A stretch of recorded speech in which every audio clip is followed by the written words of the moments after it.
মানসিক অসুস্থতা আজকাল তবুও বাছুয়া যে এখন মানুষ অনেক মানুষ একসেপ্ট করছে যে হ্যাঁ মানুষের এরকম প্রবলেম হয়, যেমন বাইপোলার ডিসঅর্ডার আছে, স্ট্রেসের জন্য মানুষের মেন্টাল প্রবলেম হতে পারে, কাউন্সেলিং করায়। আগে তো জানেন তো একটু কিছু হলেই পাগল মানে বলতো, স্পেশালি সেটা যদি মেয়ে হতো, এই তো পাগলি, হ্যাঁ মাথায় ছিট আছে, এই ওয়ার্ডটা খুব কমন লাগতো না, মাথায় ছিট আছে। কিন্তু এই যে মানুষের যে এইসব মানে একটা মানুষকে এরকম ভাবে সম্বোধন করা, সেই পার্টিকুলার মানুষের উপর কেমন কষ্টকর হতো এই জিনিসগুলিকে সহ্য করা। এবং সেই সহ্য অনেক সময় তো এরকম হতো না যে সহ্য না করতে পেরে হয়তো অনেক বড় বড় স্টেপ নিয়ে নিত। আচ্ছা, এই ঘটনাটা অনেকটা এইসব কেন্দ্রিকই। আজকে হয়তো অনেকের চোখ খুলে যাবে। রিকোয়েস্ট করবো একটাই, মেন্টাল স্ট্রেস বা যারা মেন্টালি, আমাদের কিন্তু প্রত্যেকটা মানুষের জানেন তো মেন্টাল কিছু না কিছু প্রবলেম আছে। আমার যেমন প্রচন্ড স্ট্রেস হয়ে যায়, প্রেশারটা হাই হয়ে যায়, কারোর বাইপোলার ডিসঅর্ডার আছে, কারোর অ্যাঙ্গার ইস্যু আছে, কারোর মুড সুইং। প্রত্যেকটা মানুষ আজকালকার দিনে কিন্তু সবাই আমরা মেন্টালি কোথাও না কোথাও ডিস্টার্ব। তাই বলে কিন্তু আমরা পাগল নই। তো যাদের এখনো চোখ খুলেনি বলবো যে এরকম কোনো মানুষকে দেখলে প্লিজ এই ওয়ার্ডটা ইউজ করবেন না, মাথায় ছিট আছে। তো আজকে এই কিছু কনসেপ্ট ক্লিয়ার করার আছে। আজকের ঘটনা কিন্তু পাঠিয়ে দিয়েছে আমাদের সকলের প্রিয় গুয়াহাটির থেকে জয় ভৌমিক। জয়দাকে আপনারা চেনেনই, অনেকেই চেনেন। খুবই মানে দাদা কিন্তু সত্যি এমন কিছু কিছু ঘটনা পাঠায় না যেটা হয়তো অনেক সময় আমাদের চোখ খুলে দেয়। আজকে কিন্তু ওইরকম একটি ঘটনা পাঠিয়েছেন। নমস্কার বন্ধুরা, কেমন আছেন আপনারা? আমি রুমকি, আজও একটি মারাত্মক ঘটনা নিয়ে চলে এসেছি। আজকে কিন্তু আসামের ঘটনা থাকবে। অ্যান্ড ঘটনাটা বললামই চোখ খুলে দেবে। তো যারা ভাবছো এরকমই ঘটনা পাঠাতে চাইছো, তারা পাঠিয়ে দিতে পারো আমাদের হোয়াটসঅ্যাপ নম্বর 8011006740, নতুবা আমাদের মেইল আইডি কথায় গল্প @gmail.com, নতুবা আমাদের ফেসবুক এবং ইনস্টাগ্রাম হ্যান্ডেল কথায় গল্প নামে, সেখানে পাঠিয়ে দিতে পারো। সব কিন্তু উপরে যাচ্ছে, ওখানে দেখে প্লিজ পাঠিয়ে দিও, ঠিক আছে? আমি বসে আছি তোমাদের জন্য, তাড়াতাড়ি পাঠাও। আর তোমাদের যেমন ইচ্ছে লিখিত, ভয়েস রেকর্ডিং করে, অসমীয়াতে যদি পাঠাও, অনেকেই অসমীয়াতে পাঠায়। যেমন আমি দরঙের একজনের ঘটনা শেয়ার করছি, সে পুরোপুরি অসমীয়াতে পাঠিয়েছিল। বাংলা হোক, হিন্দি হোক, ইংলিশ হোক, তোমরা পাঠিয়ে দাও, আমি নিয়ে আসবো। একটাই রিকোয়েস্ট থাকে, ঘটনাগুলো শুধুমাত্র যাতে আমাদের জন্য হয়। আর এখনো যারা সাবস্ক্রাইব করোনি, তাড়াতাড়ি সাবস্ক্রাইব করো। সাবস্ক্রাইবটা করলে তো নেক্সট ঘটনা চট করে নোটিফিকেশন চলে আসবে। নোটিফিকেশনটা অন করতেও কিন্তু ভুলো না। তো চলো জয়দার ঘটনায় যাই। তো জয়দার, আমি বললাম জয়দারা কিন্তু গুয়াহাটির, এবং জয়দার শ্বশুর বাড়িও কিন্তু মানে মানে গুয়াহাটির মানে আসামের আর কি, শ্বশুর বাড়িও কিন্তু আসামি। তো জয়দার না ছোট শালার ছেলে হয়েছে। তো জয়দার মানে যদিও জয়েন্ট ফ্যামিলি, বাট জয়দার যে মানে শালার বউ আর কি, হুম, উনি ট্যাট টিচার। তো হাজব্যান্ড ওয়াইফ দুজনেই কাজ করে। এন্ড মানে বুঝতেই পারছো তোমার, ওনার শ্বশুর শাশুড়িরও বয়সজনিত কারণে ওনারা কি করলেন, ওনার মানে গ্রামের থেকে একটা মেয়ে আনলেন মানে কেমন মেয়ে আমি বলছি, যে ওর পড়াশোনা করতে খুব ইচ্ছা। তো মানে ওই শ্বশুর বাড়ির ওখানেই একটা তোমার 11-12 স্কুল যে আছে, মেয়েটা ম্যাট্রিক পাস করেছিল, বোর্ড এক্সাম দেওয়ার পর 11-এ অ্যাডমিশন করে দিয়েছে, শুধু বাচ্চাটাকে দেখার জন্য। 6-7 মাসের বাচ্চাটা, তো শুধু বাচ্চাটা দেখার জন্য। ওকে কিন্তু এনাফ পড়ার টাইমও দিত। তারপর ওর যদি ইচ্ছা করে কিছু টুকটাক, যদি হাতে ওকে কেউ কিছু বলতো না, নিজের ইচ্ছে থেকে করতো। আর মেয়েটা নাকি খুবই ভালো ছিল। অ্যান্ড জয়দা যেটা বলছে যে আস্তে আস্তে জানো তো, ও পুরো আমাদের মানে আমার শ্বশুর বাড়ির মনে হয় কি কতদিনের পুরনো যেন সদস্যা, এরকম ভাবে মানে সবার মন জয় তো করেছে। অ্যান্ড ওরাও কিন্তু ওর পড়াশোনার জন্য মানে এইচএস কমপ্লিট করে এখন তো টিডিসিতে বিএ আর কি দেবে। তো বিএ ফাইনাল মানে বিএ ফাইনাল বলছি, বিএতে উঠেছে আর কি।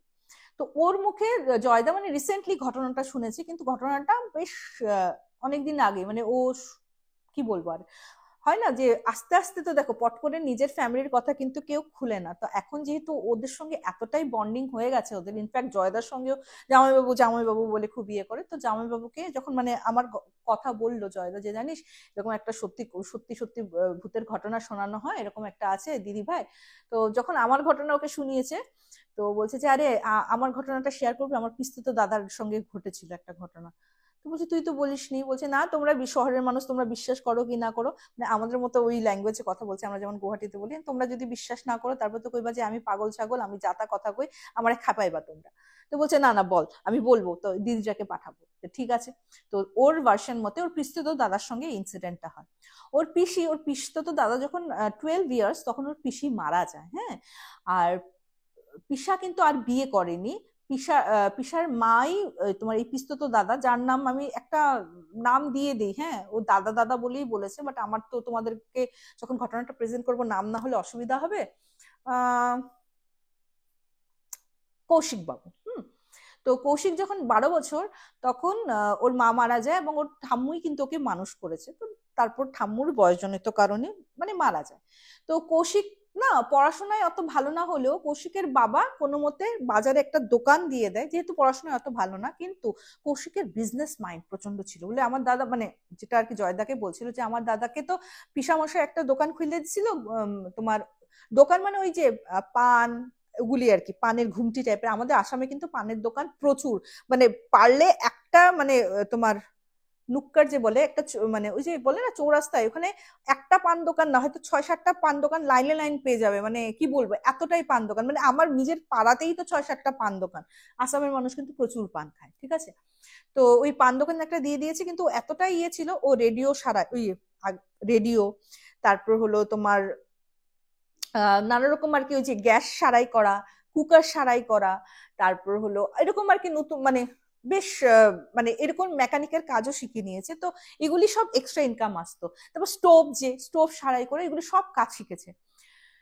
তো ঠিক আছে, তো এগুলি বেশ ভালোই ইনকাম করছে। তো দাদার যখন মানে দাদার মানে পিসির একটা সই পাতানো সই ছিল, যেটা আর কি বলছিলাম অনেক সময় হয় না দেখবে যে ছোটবেলায় দুই বান্ধবী, এই তোর মেয়ে হলে আমার যদি ছেলে হয় আমাদের দুজন ছেলে মেয়েকে বিয়ে দেবো, আমরা দুজন বিয়ান হয়ে যাব সই থেকে। তো ওরকম এক বান্ধবী ছিল, তো ওরকম করে করে মানে পিসিও বলতো আর কি যে এটা ওদের বাড়ির ওরাও জানতো যে যেহেতু পিসি বিয়ের আগে তো ওদের বাড়িতেই থাকতো। ওর বাবাও বলেছে যে ওর দুই বান্ধবী খুব স্ট্রং ছিল, কিন্তু দেখ ওর মেয়ের কি অবস্থা, মেয়েটা তো মাথায় ছিট হয়ে কি কান্ডাই না কইরা নিচ্ছে, মানে মাথা পাগল হয়ে কি মানে পাগলামির চোটে কি মানে নিজেকে আর কি ঝুলাই ফেলাইছে ওরকম টাইপের। তো অ্যাকচুয়ালি ব্যাপারটা কি হয়েছে, তো আস্তে আস্তে কি হয়েছে মেয়েটার না একটু অ্যাঙ্গার ইস্যু ছিল, মানে ওর মুড সুইং হতো, অ্যাঙ্গার ইস্যু হতো। আর গ্রামের মানুষ বুঝতেই পারছো খালি বলো মাথায় সিট হয়েছে, হ্যাঁ তোমার মেয়ের মাথায় সিট। তো একটা মাকে যখন এরকম কথা বলা হয়, মেয়েটাও যদি শুনে মেয়েটা আরো উত্তক্ত হয়ে যেত। একদিন সহ্য না করতে পেরে নাকি মেয়েটা হ্যাং হয়ে যায় এটাতে, মানে মানে গ্রামের মানুষ আরো বলা শুরু করলো যে মাথার মধ্যে ছিট ছিল তো তাই এই কাণ্ড করে ফেলছে, হ্যাঁ মাথা তো ঠিক নাই ওটার জন্য কাণ্ড করে ফেলেছে, হ্যাঁ। তো যাই হোক, তো এই হলো, কিন্তু তত মানে মেয়েটার তো এই কাণ্ড করেছে। ওদের কিন্তু দুই বান্ধবীর মধ্যে কিন্তু কথাবার্তা ছিল, কিন্তু আস্তে আস্তে বিয়ের পর যখন মানে মানে কৌশিকের মা যখন জানতে পারলেন যে ওনার বান্ধবীর মেয়ের মাথার মধ্যে একটু গন্ডগোল আছে, উনি কিন্তু আর বান্ধবীকে বলতেন না যে তোর মেয়ের সঙ্গে আমার ছেলের বিয়ে। বান্ধবীও না কোথায় কোথায় বুঝতে পেরেছিলেন যে আর তো বলে না, মানে এই জিনিসটা আর কি আর হওয়ার না। তো দুজনে কিন্তু একসেপ্ট করে নিয়েছিলেন এই ব্যাপারটা, কিন্তু ছেলে মেয়েরাও জানতো, হ্যাঁ, যে ওদের দুই মায়ের মধ্যে এটা কথা আছে যে দুই ছেলে মেয়েকে বিয়ে দেবে। কিন্তু কোথাও না কোথাও ছেলেও যেমন ইন্টারেস্টেড ছিল না ওই মেয়েটার প্রতি, তো ও আর ওরকম ভাবে যায়নি। কিন্তু মেয়েটার মনে কি ছিল আমরা কিন্তু কেউ কিছু জানতাম না, মানে জয়দাকে যে ঘটনাটা শেয়ার করেছে ও। হুম। তো যাই হোক তোমার ইয়ে, আচ্ছা জয়দা আপনি কিন্তু নাম মেনশন করেননি, হ্যাঁ ওর নামটা কিন্তু আপনি নেক্সট আমাকে বলে দেবেন, আমি বলে দেবো ওর নামটা, হ্যাঁ। তো যাই হোক ওর নামটা তো মেনশন করতে কোনো প্রবলেম নেই। তো ঘটনায় ফিরছি আবার। তো ঠিক আছে এরকম করছে, ও তো এই কাণ্ড করেই ফেললো।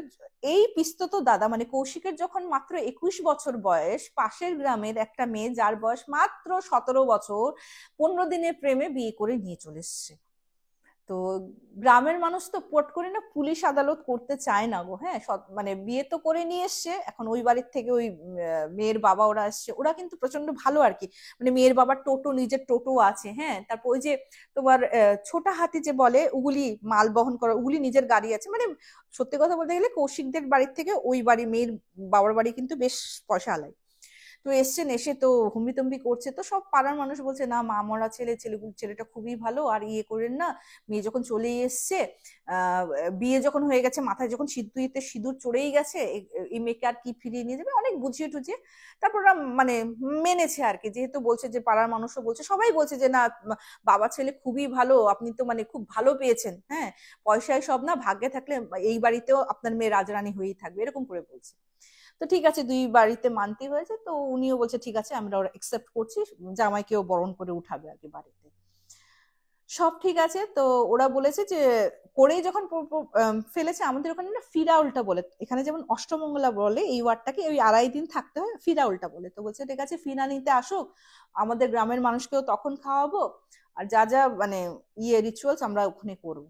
ঠিক আছে, তো ফিরাউলটাতে গেছে, যাওয়ার পর আচ্ছা, ওই গ্রামেই কিন্তু মানে কৌশিকের যে শ্বশুর বাড়ি এখন, ওই গ্রামেই কিন্তু এই কৌশিকের মায়ের বান্ধবীরা থাকতো। তো বান্ধবীরা থাকতে থাকতে মেয়ে তো মারাই গেছে, আর যেহেতু মাই নেই ওদের সঙ্গে কিন্তু অতটা মানে কথাবার্তা ছিলই না। হ্যাঁ, যাই হোক, তো বিয়ে ঠিয়ে করার পর অষ্টমঙ্গলা মানে অষ্টমঙ্গলার পর ওরা ফিরে এসে আসার পরে না, আহ, বউ 15 দিনের ভালোবাসা, তো বউকে তো অত বেশি করেও কৌশিক চেনে না, আর 15 দিনের ভালোবাসায় কিভাবে যে বিয়ে করে ফেললো, হয়তো হতো তখন।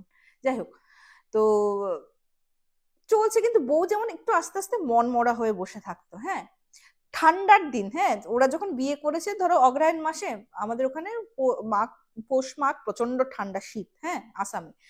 তো ঠান্ডার দিন সবাই যখন কম্বলে মানে আগুন জ্বালাচ্ছে, হ্যাঁ, আগুন পোয়াচ্ছে, মানে মোটা জ্যাকেট পরে চাদর পরেও ঠান্ডা কাবু করে ফেলছে, বৌমা দেখি কিচ্ছু না, এক শাড়ি আর ব্লাউজ পরে উনি মানে সব কাজই করছে, চুপচাপ, কথা নেই। শ্বশুর মানে শ্বশুরের সঙ্গে আর কি কথা বলবে, তবু আছে না বাবা বলে একটু হেসে ডাক খোঁজ করা, ওটাও নেই, চুপসে মানে ও যেমন মেশিনের মতো কাজ করে চলছে। হ্যাঁ, ঠিক আছে। ওদের বললাম তো একটু গ্রাম সাইডের বাড়ি ওদের, তো ওদের বাড়িতে প্রচন্ড গাছগাছালি আছে। তো দুপুরবেলা ভাত খাওয়ার পর সবার একটা একটু ভাত ঘুম দেওয়ার সবারই অভ্যাস আছে। তো বউটা কি করতো এটা মানে, যেহেতু ওদের বাড়িতে ওরকম কেউ থাকতো না, শ্বশুর মশাই খেয়ে ঘুমিয়ে যেতেন, বুঝতে পারতো না ডিসকভার এই জিনিসটাকে আবিষ্কার করলো করলো কৌশিক। একদিন কি হয়েছে, কিছু একটা কারণের জন্য বাজারের দোকান তো ও কিন্তু রাত্র 10টা অবধি খোলা রাখে, কিন্তু সেদিন কিছু একটা মানে বাজারে হয়তো কারোর মৃত্যু হয়েছে, তাই বলে তাড়াতাড়ি দোকান আর কি বন্ধ করতে হয়েছিল। ও 6টা 6:30টার মধ্যে এসে দেখে বড় একটা মানে সন্ধ্যা হয়ে গেছে, শীতের মানে সন্ধ্যা মানে আমাদের আসামে 4টা 4:30টায় পুরো অন্ধকার হয়ে যায় গো। দেখছে, আসার সময় দেখছে ওই যে 6টা 6:30টার মধ্যে ওর বউ ওই গাছের গুড়িতে বসে যেমন ফিস ফিস করে কি যেন কথা বলছে। মানে কথাগুলি বুঝতে পারছে না, কিন্তু এটা বোঝা যাচ্ছে ও কারোর সঙ্গে যেমন কমিউনিকেট করছে। তো কৌশিক চিৎকার করে উঠলে, এই তুমি এখানে কখন থেকে বসে আছো এই ঠান্ডাটার মধ্যে, কোনো সোয়েটার সোয়েটার কিছু গায়ে নেই, কার সঙ্গে কথা বলতেছো? তো না হকচকে উঠেছে, বুঝছো না, কই, কার সঙ্গে কথা কইতেছি, কার সঙ্গে কথা কইতেছি না তো, কার সঙ্গে কথা কমু আমি? ও, তুমি আইসো, কখন আইসো, কি খাইবা, এরকম করে বলছে। হ্যাঁ, ধনা বলছে এই তোমার, তুমি কি ভীমরতি রয়েছে বলে টেনে ওকে ঘরে নিয়ে গেছে। তো যাই হোক, এরকম করে চলছে, মানে উনি না, ও না বেচারা কৌশিকও বুঝে উঠতে পারছে না, 15 দিনের প্রেমেও বিয়ে করে নিয়েছে, কাকে ঘরে নিয়েছে মানে। আহ অথচ ওদের মধ্যে কিন্তু হাজবেন্ড ওয়াইফের ফিজিক্যাল রিলেশন কিন্তু ডান, সবকিছু হয়ে গেছে। হ্যাঁ, তখন ঠিক আছে, তারপরে কেমন যেন কি হতে লাগলো, মানে কেমন যেন। আর মানে হাজার হোক দাদা তো, দাদা তো আর নিজের বোনকে ওরকম ভাবে বলবে না, মানে যেটা আর কি ও বুঝতে পারলো যে বৌদি সবসময় ফিজিক্যাল রিলেশনটা ইন্টারেস্টেড বৌদিই থাকতো। এটা মানে দাদার মুখে না, ওর জান পেহচানের কথা মুখে শুনতে পেলো আর কি। তো জয়দাকে তো ওরকম ভাবে বলেনি, তো বলছে যে এমনি শিয়ানা শিয়ানা ঠিকই আছে, হ্যাঁ সবকিছুই জানে, জামাইকে কিভাবে বশ করতে হয়, জামাইয়ের কিভাবে মন পাইতে হয় সবই জানে। হ্যাঁ, তখন কিন্তু সবই কিছু ইয়ে করে মানে ওর মতে মানে যে ওর শরীরে ছিল সে এতটাই শেয়ানা ছিল। হ্যাঁ, মানে পুরো কাবু করে ফেলেছে। তো জয়দা বলছে মানে বোঝাই যাচ্ছে মানে ও তো আর আমাকে ওরকম ভাবে ক্লিয়ারলি বলতে পারেনি, যে ফিজিক্যাল রিলেশনের কথাই হয়তো বলছে। যাই হোক, তো একদিন হঠাৎ ওর বৌদি তো হয়ে গেল প্রায় ধরো অষ্টমঙ্গলা করে এসছে, বিয়ে হওয়ার ধরো 1 মাস হবে হবে, হঠাৎ ওর দাদাকে বলছে যে আমাকে না, আমারে না তুমি জর্দা দিয়া পান আইনা দাও তো। তো ওর দাদা বলছে তুমি এমনি পান খাও না, তার উপর তুমি ডিমান্ড করতেছো জর্দা দিয়া পান, জর্দার 1-2 পাত্তি পড়লে মানুষের মাথা ঘুরায়, বমি বমি আসে, তুমি জর্দা দিয়া পান কে লিয়ে খাইবা? তখন কইছে তোমারে আমার কসম, তুমি যদি সত্যি আমারে ভালোবাসো আজকে আমারে তুমি জর্দা দেওয়া পান আমারে খাওয়াইবা, 2টা কিন্তু আনবা। তো একটা মানে চা খায়া খামু বিকালে, আর একটা ভাত খায়া খামু। তো কসম দিয়ে দিয়েছে, নতুন নতুন বিয়ে মানে নতুন বউয়ের কসম তো বুঝতেই পারছো প্রচন্ড ইম্পর্টেন্ট হয়। তো বেচারা 2টা জর্দা দেওয়া পানি নিয়ে আসছে। হ্যাঁ, আর মানে কমই দিয়েছে, মানে জেনারেলি পাবলিক, মানে যেমন মানুষরা জর্দা দেওয়া পান খায়, জর্দা দেওয়া পান বলেছে, জর্দা দিয়ে নিয়েছি, কিন্তু কমই দিয়েছে, অত বেশি দেয়নি। তো তবুও ভয় লাগে, কারণ কি যারা আমরা পান খাই না, তারা পান উইথ জর্দা খেলে কিন্তু সত্যি বমি হয়ে যাবে। আমার তো মাথা একবার, আমি না জানতে কি হয়েছে, আমার দাদু ঠাম্মু পান খেত তো, বিশ্বাস করো 1-2 পাত্তা পড়েছিল, বুঝেছো? মানে সেদিন কি হয়েছিল, পান খাওয়ার ঝোঁক হয়েছিল, পান সুপারি খেতাম, আর সুপারির মধ্যে জর্দা আর কি কোনো আর কি খেয়াল বসে হয়তো মিশে গেছিল আর কি, একটু কয়েকটা পাতা পড়ে গেছিল সুপারি নিতে সময়, 1-2 পাতা পড়ে গেছিল। বিশ্বাস করো, আমার যেমন শ্বাস নিতে কষ্ট হচ্ছিল, আমি তো পুরো মানে শরীর ছেড়ে দিয়েছিল এরকম অবস্থা। তারপর থেকে তো কান ধরেছে, আজ অব্দি আমি কিন্তু পান মুখেও দিই না। তো যাই হোক, এইরকম কন্ডিশন হয় ওই জায়গায়। ওই মেয়ে, যে মেয়ে পান খায় না, পুরো জর্দা দেওয়া পান খেয়েছে, পিক ফেলেনি, পিকটাও গিলেছে। ও খালি কৌশিক, মানে ও বলছে আমার দাদা এরকম করে তাকায় রয়েছে বৌদির দিকে, বৌদি ভাবতেছে এই বুঝি বমি করলো, এই বুঝি মাথা ঘুরাইয়া পড়লো। না, কিচ্ছু না, এই দিব্যি পান টান খায়া ভাত বসাতে গেছে, গিয়া ভাত টাত রাইন্দা টাইন্দা আবার পান খাইছে, কিচ্ছু হয়নি। ও না মানে ভেবা চেকা খেয়ে গেছে। তো বৌদি, একদিন বৌদির মা এসছে, বৌদির মা এসে দেখে কি বৌদি না একদম পুরো শুকিয়ে গেছে। তো বলছে কি রে এরকম দশা, মানুষে বললো তো শ্বশুর বাড়ি কত ভালো, এই ভালো আমার মেয়েটার এই অবস্থা। তখন যখন এই কথা বললো, তখন আস্তে আস্তে কৌশিক কিন্তু ওনাকে সব খুলে বললো যে জানি না মা, জবের থেকে অষ্টমঙ্গলার থেকে আসছি আমি, যদিও আপনার মেয়েকে চিনি না, কিন্তু 15 দিন তোর সঙ্গে মিলামেশা করছি, খুব হাসি খুশি ছিল ও, যেমন কোথায় মানে চুপ হয়ে গেছে। তখন বলছে ও পস্তাইতেছে বোধ হয়, এখন বুঝতে পারতেছে এখানে সহ্য করতে পারতেছে না, মানে কৌশিকের কোথাও না কোথাও অপমানিত ডেফিনেটলি ফিল হবে। কিন্তু তোমার ইয়ে, ওর তো এরকম শুকনা ঠুকনা অবস্থা হয়ে গেছে, ও যেমন ওর মার সঙ্গেও কথা বলছে না। ওর মা বলছে আমারই কো, তুই আমারই কো, চুপি চুপি কো, তোর এখানে কি ওরে জ্বালায়, তোরে জ্বালায়, তোরে কষ্ট দেয়। তো না, ও বলছে ওরা আমাকে কেন কষ্ট দিব, দেয় না তো, কিছু দেয় না, ওরকম করে বলছে। কিন্তু মার মন তো, যেখানে মেয়েকে দেখছে এরকম শুকিয়ে গেছে, কোথাও না কোথাও মানে কি হলো। তারপর বলছে হয়তো আমার মেয়ের নজর লাগছে, এমনি তো দেখতে শুকতে সুন্দর ছিল, নজর লাগছে। তো উনি কি করলেন, পরের দিন ওনাদের বাড়িতে মানে ওনাদের গ্রামে মনসা মা একজন পেতেন, ওনাকে সবাই মনসা মা বলে ডাকতেন, ঘর ছিল, ওনার থেকে জল পড়া নিয়ে এসছেন। তো বলছে কি ওই তোর বোধহয় নজর লাগছে, তো এই মনসা মার এখানে গেছিলাম, বলছে তোর এখানে জলটা ছিটাইতে আর জলটা খাইতে। তো কোয়া কোয়া বলেই না জলটা হাতে নিয়ে যেই ছিটা দিয়েছে, ও তো তেলে বিগুনে আয় তোর, মানে একটা স্ল্যাং ওয়ার্ডে গালি দিয়ে বলছে যে তুই আমার এখানে জল ছিটাইতেছিস, তোর সাহস কে করেছিস, কেল্লিগা কোন বেটি, মানে স্ল্যাং ওয়ার্ড আবার ইউজ করেছে। করার পর বলছে, ওর মা তো ভ্যাবা চেকা খেয়ে গেছে ওর মেয়ের মুখে এইসব গালিগালাজ শুনে, হ্যাঁ। তখন না উনি চিৎকার করে কৌশিককে বলছেন যে জামাই আমার মেয়েরে ভূতে পাইছে, আমার মেয়ে তো এরকম ছিল না, কিরকম ভাবে কথা কইতেছে, আমার মেয়েরে নিশ্চয়ই কোনো উপরি হাওয়া লাগছে। হ্যাঁ, তখন আবার একটা মানে স্ল্যাং ওয়ার্ড করে, কে তোর মেয়ে, তোর মেয়ে কি, আমি তোর মেয়ে, আমি তোর মেয়ে, কে কইছে তোর মেয়ে, আমি তোর মেয়ে মোটেও না, হ্যাঁ। আর জামাই কি জামাই, ও আমার জামাই, ও আমার মায়ের মেয়ের জামাই, তোর জামাই মানে এরকম তুই তুকারি করে বলছে। তো বুঝেই গেছে, বলছে এক্ষুনি নিয়ে চলো বলে ওকে, ওকে তো মানে বলে না হাতির শক্তি ওইটুকুনি, আমি বললাম না শুকিয়ে গেছে, এই মেয়ের হাতির শক্তি যেমন, ওকে যে মানে জল পোড়া ছিটিয়ে ছিটিয়ে কোনো মতে এরকম করে ধরে বেঁধে কাপু করে পাশের মানে পাশের বাড়ির আরো 2-3টা ছেলেকে নিয়ে ওই গ্রামে সেই মনসা বাড়িতে নিয়ে গেছে। নিয়ে যাওয়ার পর ওই ভদ্রমহিলা তো দেখে হকচকিয়ে গেছে, কারণ উনি তো জানেন না, উনি তো জল পোড়া ভদ্রমহিলাকে আগের দিন দিয়ে দিয়েছে মেয়েকে খাওয়ানোর জন্য। তো উনি খুলে বলেন যে মা এই অবস্থা দেখেন, আপনি তো জল পোড়া দিয়েছেন, আমি ছিটানোর সঙ্গে সঙ্গে এরকম এরকম অসভ্য ভাষায় আমাকে গালিগালাজ করছে, বলছে আমার মেয়ে না বলেও আমি কোত্থেকে আসছি। তো বলছে দাঁড়া দাঁড়া দাঁড়া, বুঝতে পারতেছি, দাঁড়া, ওরে তো দেখাই বোঝা যাইতেছে ও নিজের মধ্যে নাই, ওর মধ্যে অন্য কেউ আছে। বলে ওকে কি করেছে, তোমার পাটের দড়ি আছে না, পাটের দড়ি দিয়ে বলছে দাঁড়া, মন্ত্র পড়ে না ফুফু দিয়ে একটা পাতলা পাতের দড়ি দিয়ে কিন্তু ওকে পুরো বেঁধেছে, বেঁধে বলছে চুপ করে বয়, এখানে একটা নড়বি না।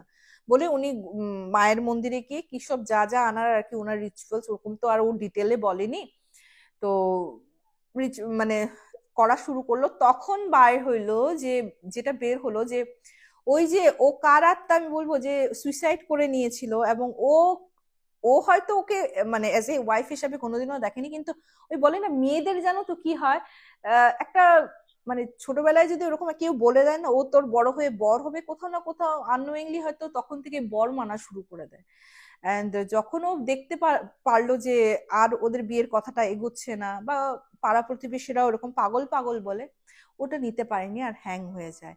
এবং যখন হ্যাং হয়ে যায় না, ওর ঘাটটা না মানে একটা জিনিস মানে ঘাটটা নাকি মানে হাড্ডি একটা ভেঙে গেছিল, ঘাটটা একদিকে হেলে গেছিল, বুঝেছো?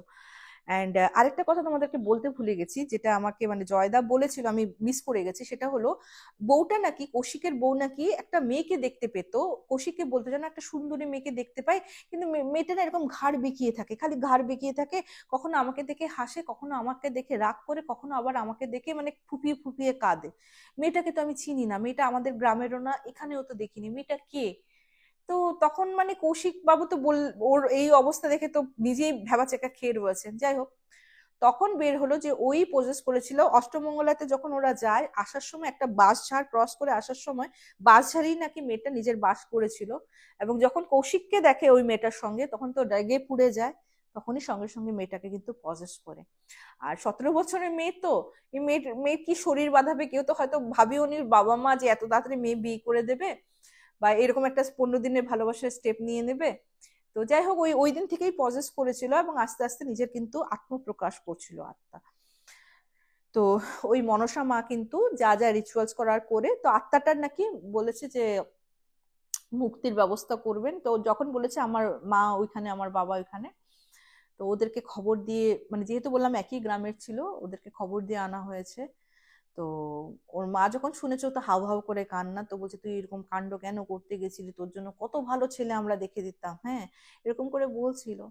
তো যাই হোক, তো বলছে যে আমি এরকম একটা মানে একটা ব্যবস্থা করতে হবে, আপনার গোত্র আপনার সব নাম টাম নিয়ে, মেয়ের নাম টাম শুনে ওর বাবার এই জিনিসটা করতে হবে। বলছে ঠিক আছে করবো, আমার মেয়েটা যদি মরে গিয়ে যাওয়ার পর এত অশান্ত ছিল, অ্যাটলিস্ট এখন যাতে শান্তি পায়। তো ওরকম রিচুয়ালস করা হয়, তারপর অবশ্য আর কোনো রকমের প্রবলেম হয় না, বৌদিও পুরো সুস্থ হয়ে যায়, কৌশিকও খুব ভালো ওই দিন কাটাচ্ছে। তো এই ছিল একটা ঘটনা জয়দার পাঠানো, কেমন লাগলো জানাতে ভুলো না। তোমরাও ঘটনা পাঠাতে দেখো, 1000 জীবনের 1001 গল্প দেখতে ভুলো না। তো এরকম ইউনিক ঘটনা শুনতে হলে সাবস্ক্রাইব করে রাখতে হবে, বেল নোটিফিকেশনটা অন করে প্রেস করে অন করতে হবে। তো চলো, আজকে এপিসোড এখানেই শেষ করছি, খুব তাড়াতাড়ি দেখা হবে। Till then, bye bye, see you soon, নমস্কার।